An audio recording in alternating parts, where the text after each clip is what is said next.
This is your instructional DVD on tattoo line work with Richard Sanchez, owner of Freak Show Tattoo in Glendale, Arizona. Now before you jump into tattooing, you have to lay that stencil. So make sure that the skin is nice and clean. If there's hair, shave it. Use isopropyl alcohol to lift natural oils from the skin surface, which makes for a cleaner stencil application. Make sure that the client's body is in their natural standing position. For instance, if you apply a stencil to the leg while they're sitting down, when they stand up, that image will be distorted. Peel back the stencil paper slowly, making sure that the stencil bonded to the skin correctly. If it did not bond correctly, simply reapply your stencil application product in the desired area to ensure a clean stencil pattern. Make sure you take a lot of time when applying your stencil, because it is the roadmap to a successful tattoo. Now that your stencil is applied, it is extremely important to make sure that your client likes the positioning, flow, and style of the tattoo. Making sure they have a good look and letting them confirm that it's the right placement before you start tattooing. Now that the stencil is drying, this is a great time to familiarize yourself with the design, studying each line and making sure that everything makes sense to you. Notice that the stencil is a little blurry. If you're worried about that, don't stress yourself out. Don't start tattooing and redraw it. Fortunately for Richard, this is his own design, so he's very familiar with it. Now there is a reason Richard started at the bottom of the tattoo, and that is so he can wipe his excess ink away from the stencil. That way he doesn't make his stencil disappear while he's doing the tattoo. So keep in mind to start at the bottom of your stencil and wipe the excess ink in the downwards position away from your stencil, like you see him doing there. You'll also notice Richard is applying A&D ointment to the skin surface. A&D ointment is very important in the tattoo process.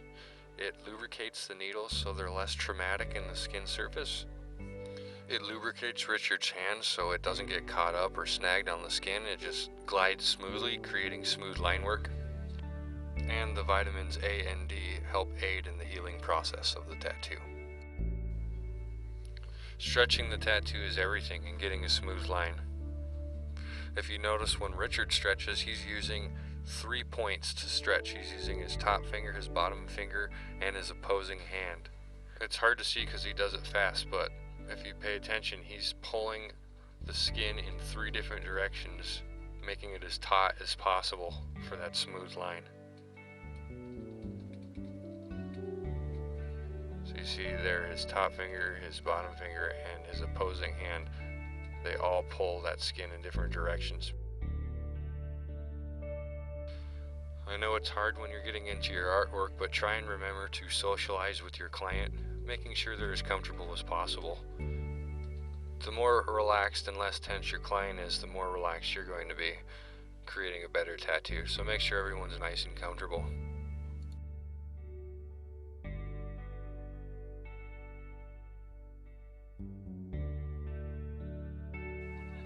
Comfort also brings me to my next subject of station setup. If an artist doesn't have everything in arm's reach, he's going to have to break concentration in order to find what he's looking for. You need everything right in arm's reach. Everything needs to be nice and organized. You should have proper lighting, proper seating for both you and the client. You can see an armrest underneath their arm.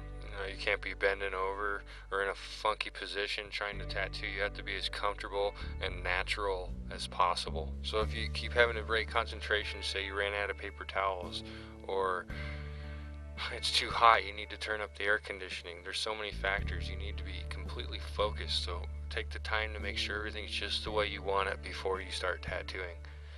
Even set some music. You just need to get yourself in the groove of creativity and just let the artwork flow.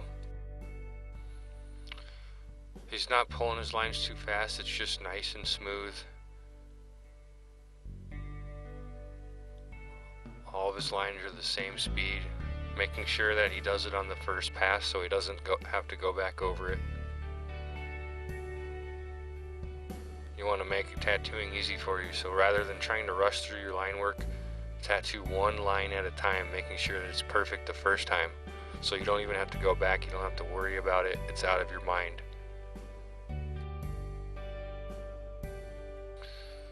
Some artists believe that you need a super fast liner that's really punchy to just drill in that line, but Richard's tattoo machines are running very smooth, and he's just keeping his hand speed very controlled.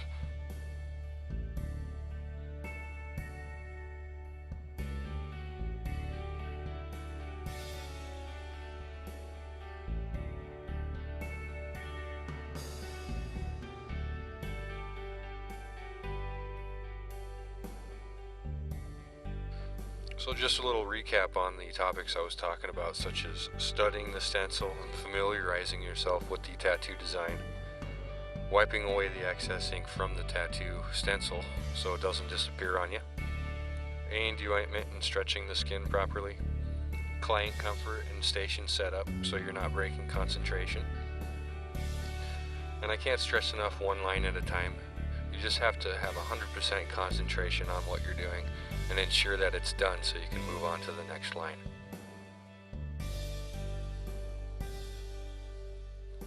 I know I probably sound a little repetitious at this point, but unfortunately line work is the same thing over and over again. So I'm going to sit back and watch with you guys and just jump in when I see something more important to explain.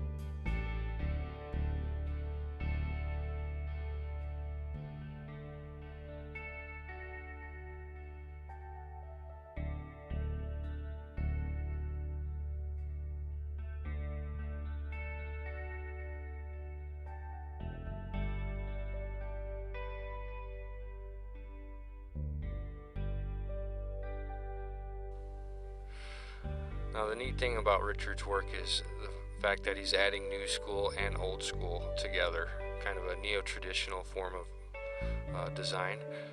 And what I mean by that is he's got his traditional hard lines like you see there, and he also has gray wash lines. And the gray wash lines is kind of the more new school, more realistic form of tattooing. He's got his tattoo machine running the same speed, but he's not setting the needle so much, and he's using gray wash rather than solid black. And you can see him, he's moving his tattoo machine at a little bit faster rate across the skin. And that's what's giving you that realistic look. It's not a hard black line representing the blood right there. It's really soft, and he's gonna shade off of that, so you won't even see any sort of line. It'll just be blood right there. And that's what I mean by new school. It's just not traditional with the black hard lines.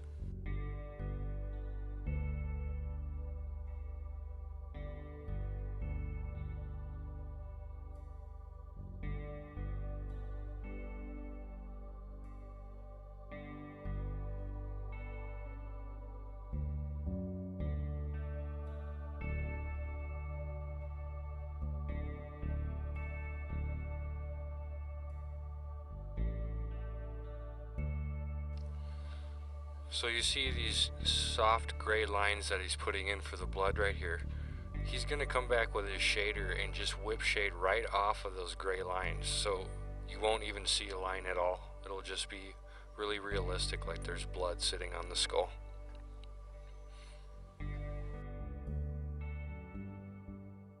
So if you're going to attempt to try some gray wash lines, really pay attention right here on how far the needles are out and how far they're going in the skin.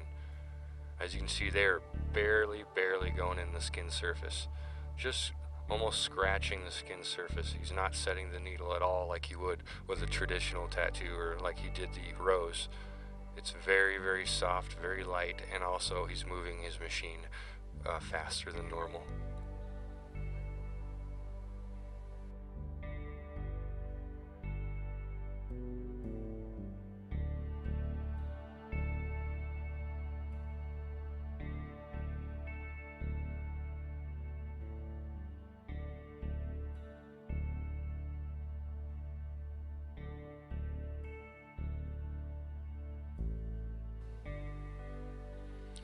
So he's taking a look, and it looks like the skull is pretty much complete. A lot of the magic of the skull is done with his mags. So he's switching back to solid black and going to continue with the traditional form of tattooing. And he's still being very conscious of wiping away from his stencil. You can't ever forget about that.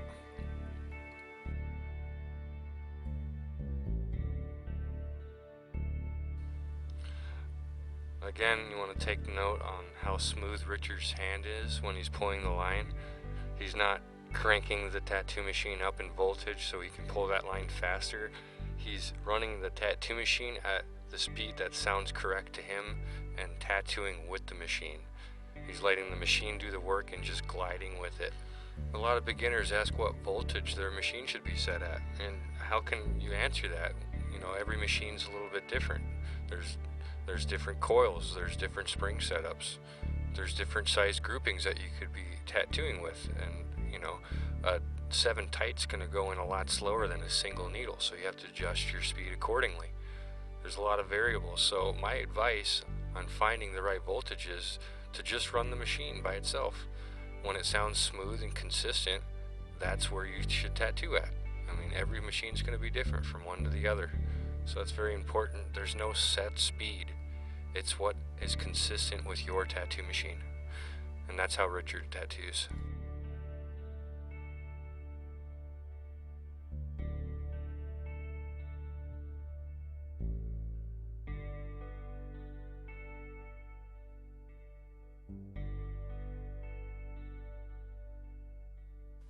A lot of beginners have questions about needle depths and contact screw and spring gaps and how far they should have their needles out of the tube. You have to find that out on your own. There's no set way. I've seen so many artists use so many different ways. So it's really what feels comfortable for you. Now, as far as Richard's setup, he has a slightly larger gap in between the contact screw and the front spring than your traditional dime setup.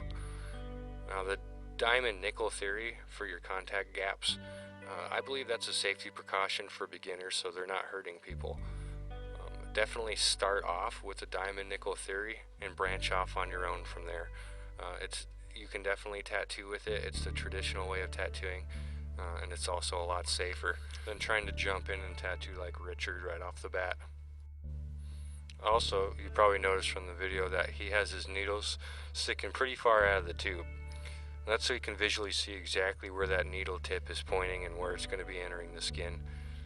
And that's just his comfort zone. Because I've seen other artists, tattoo with the needle inside the tube and they're dragging the tube along the skin surface. So you really have to play around with it and find what works best for you.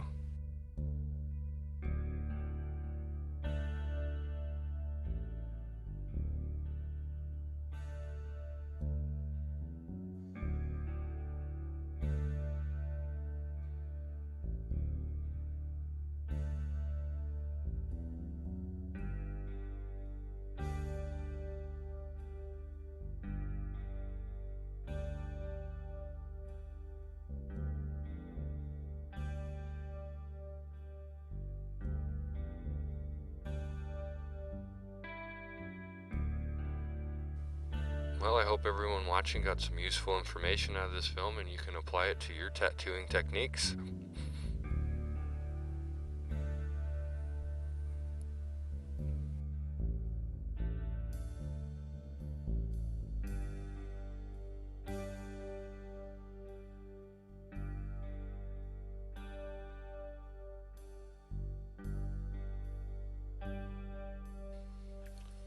So there's your tattoo line work by Richard Sanchez. And here's a sneak peek at the color version, which was done in the same sitting. I want to give a special thanks to Rosanna for coming down on short notice and getting the tattoo. So thank you, Rosanna.